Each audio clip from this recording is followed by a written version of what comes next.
പിതാവിൻ്റെയും പുത്രൻ്റെയും പരിശുദ്ധാത്മാവിൻ്റെയും നാമത്തിൽ ആമേൻ. പ്രിയപ്പെട്ടവരെ, സ്നേഹവന്ദനം. ഇന്ന് ആഗസ്റ്റ് 27 തീയതി അമ്മേ പരിശുദ്ധമ്മേ, അമ്മേ പരിശുദ്ധമ്മേ, ദൈവമാതാവേ, കൃപാസനത്തിലൂടെ ഞങ്ങൾക്കും ഞങ്ങളുടെ ദേശത്തിനും അമ്മ മധ്യസ്ഥം തേടി തന്ന എല്ലാ അനുഗ്രഹങ്ങൾക്കും കൃപകൾക്കും ഞങ്ങളിപ്പോൾ ഹൃദയം നിറഞ്ഞ നന്ദി പറയുന്നു. അമ്മേ പരിശുദ്ധമ്മേ, അമ്മേ പരിശുദ്ധമ്മേ, ദൈവമാതാവേ, 2004 ഡിസംബർ 7 തീയതി ഉച്ചകഴിഞ്ഞ് 2:30 കൃപാസനത്തിൽ സംഭവിച്ച അമ്മയുടെ പ്രത്യക്ഷപ്പെടലിനെ കുറിച്ച് തിരുസഭയ്ക്ക് സമർപ്പിച്ചിരിക്കുന്ന പഠനരേഖകളുടെ മേൽ സഭാത്മകമായ പഠനം ആരംഭിക്കുവാൻ ഞങ്ങൾ പ്രാർത്ഥിക്കുന്നു. അമ്മേ പരിശുദ്ധമ്മേ, ഭൂസ്വർലോകങ്ങളുടെ രാജ്ഞിയായ അങ്ങേയ്ക്ക് ഭൗമ സംരക്ഷണത്തിനായി പ്രപഞ്ച പ്രകൃതിയെ തന്നെ തിരുസഭ പ്രതിഷ്ഠിക്കുവാൻ ഈ പ്രത്യക്ഷീകരണം വഴി ഇടയാക്കണമേ. പരിശുദ്ധമ്മേ, ജപമാല മാതാവേ, സകല കൃപാസനം പ്രാർത്ഥനകളോടും ചേർത്ത് ഞങ്ങളിപ്പോൾ പ്രാർത്ഥിക്കുന്ന ഈ കുടുംബത്തിന്റെ പ്രത്യേക നിയോഗം പറമക്കളെ,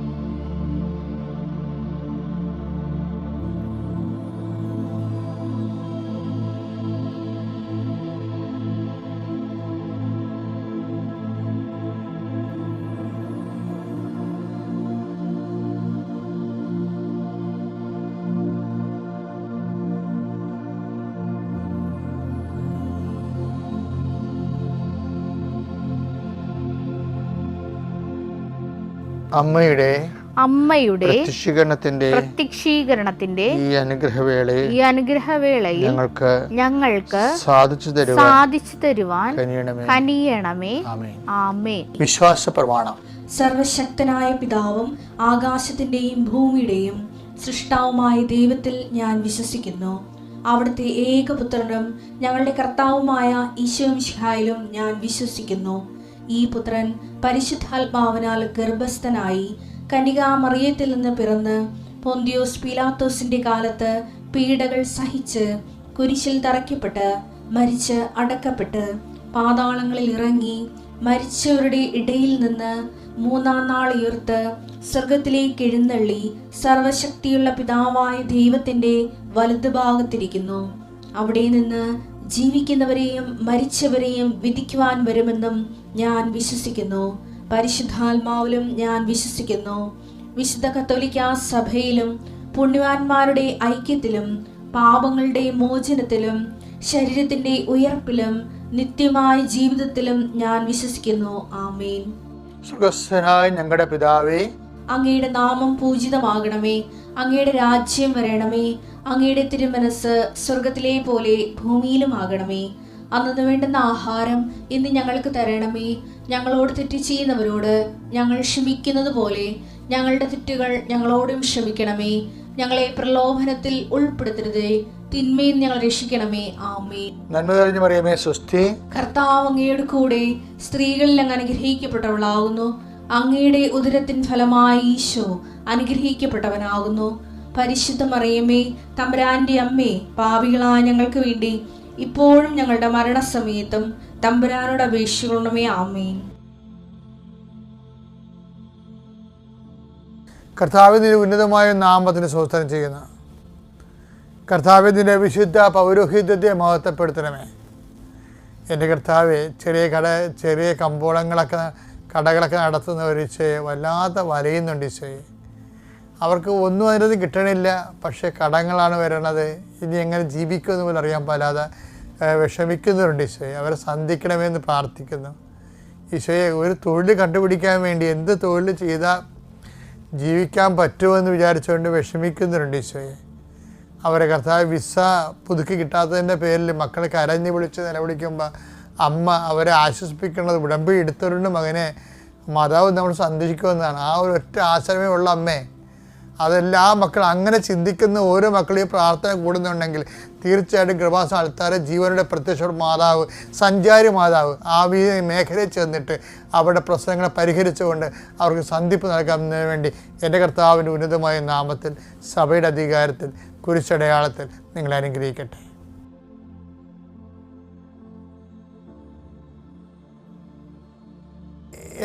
എനിക്ക് ഭയങ്കരമായിട്ട് ഇഷ്ടപ്പെട്ടിട്ടുള്ള ഒരു പാസേജ് ഉണ്ട്. ബാലാമിൻ്റെ കഴുത എന്ന് പറയും.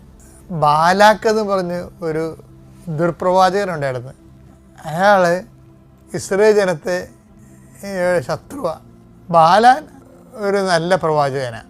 അപ്പോഴേ ബാലാക്ക് ബാലാവിനെ ചാക്കിട്ട് പിടിക്കും.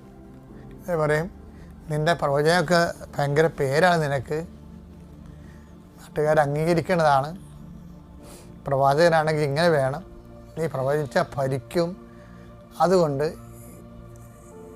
ഇസ്രായേൽ ജനത്തിനെ ശപിക്കാൻ ഈ ബാലാക്ക് വിളിച്ചുകൊണ്ട് പോകും. പക്ഷേ ഈ പൂണ വഴിക്ക് കുറേ കാര്യങ്ങൾ സംഭവിക്കും. സംഖ്യ 22-ാം അധ്യായമാണ്, 21 മുതൽ തിരുവചനങ്ങൾ. ബാലാം രാവിലെ എഴുന്നേറ്റ് കഴുതയ്ക്ക് ജീനിയിട്ട് മൊവാബിലെ പ്രഭുക്കന്മാരോടൊപ്പം പുറപ്പെട്ടു. അവൻ പോയതുകൊണ്ട് ദൈവത്തിന്റെ കോപം ജ്വലിച്ചു. കർത്താവിന്റെ ദൂതൻ വഴിയിൽ അവനെതിരെ നിന്നു. ഈ ബാലാവിന് ഇസ്രായേൽക്കാരെ ശപിക്കാൻ വേണ്ടി ബാലാക്ക് വിളിച്ചുകൊണ്ട് പോവുകയാണ്. അപ്പോൾ കർത്താവിൻ്റെ കോപം ജ്വലിച്ചെന്ന് എന്ത് ചെയ്ത് ദൂതൻ വഴിയരികിൽ നിന്ന് വഴി മുടക്കി വഴിയരികിൽ നിൽക്കുകയാണ്. ഈ ദൂതൻ ഊരിപ്പിടിച്ച വാളുമായിട്ട്. കഴുതപ്പുറത്ത് സഞ്ചരിച്ചിരുന്ന ബാലാമിന്റെ കൂടെ 2 ഭൃത്യന്മാരും ഉണ്ടായിരുന്നു. ബാലാമിനോട് 2 ഭൃത്യന്മാരുണ്ടായിരുന്നു. കർത്താവിന്റെ ദൂതൻ ഊരിയ വാളുമായി വഴി നിൽക്കുന്നത് കൊണ്ട് കഴുത വയലിലേക്ക് ചാടി. കഴുത കണ്ട്, പക്ഷെ ബാലാം കണ്ടില്ല. ഇത് ഭയങ്കര രസമാണ്. ബൈബിളിലെ ഏറ്റവും രസകരമായ സംഭവമാണ്. അതായത് കഴുത കണ്ട് ബുദ്ധിമാനായ ബാലാം ദൈവത്തിനെ കണ്ടില്ല. അത് എക്കാലത്തും അങ്ങനെ തന്നെ ആയിരിക്കും സംഭവിക്കണത്. പറ.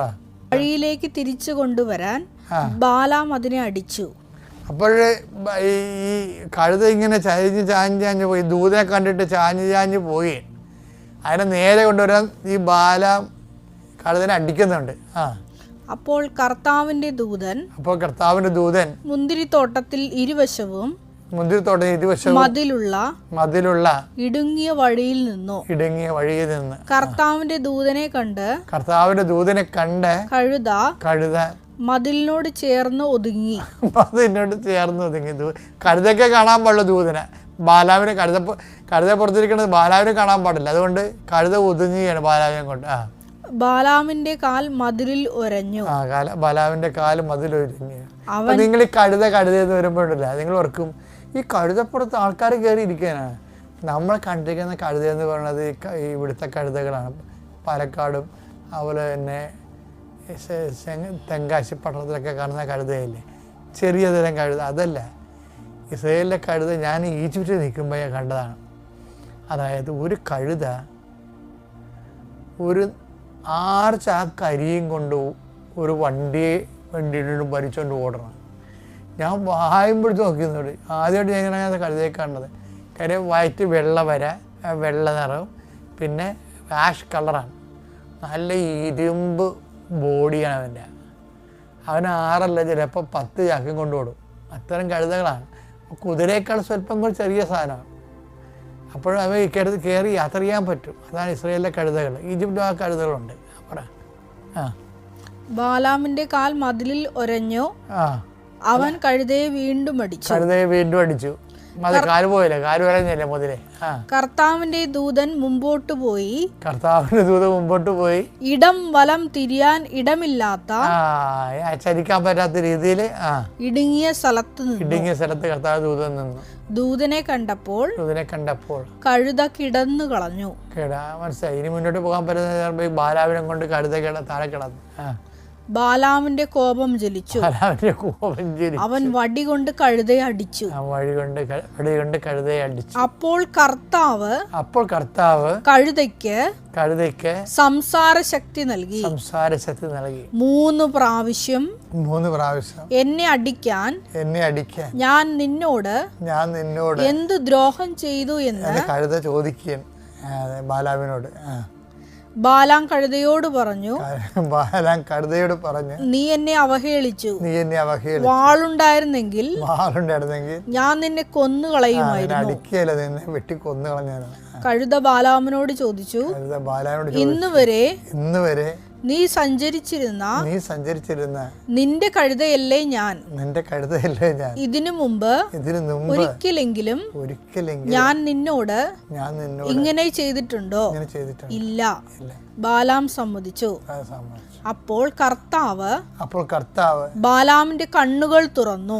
അപ്പോഴാണ് കർത്താവ് ബാലാന്റെ കണ്ണ് തുറന്ന് ദൂതനവൻ കാണുന്നത്.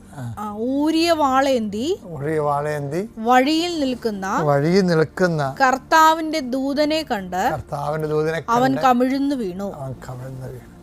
ഇതെന്താ സംഭവിച്ചു കഴിഞ്ഞാല്, ഇവൻ പോണ വഴി, അവന്റെ യാത്രയിൽ ആ ലക്ഷ്യം ഇവനെയും ഗുണം പിടിക്കത്തില്ല, ദൈവഹിത പ്രകാരമല്ല. അതുകൊണ്ട് ബാലാം ദൈവത്തിൻ്റെ ആണായത് കാരണമാണ് ഇസ്രായേൽ ജനങ്ങളെ ശപിച്ച് ശാപം സ്വന്തമായിട്ട് മേടിക്കാൻ പോകുകയാണ് ഇവൻ.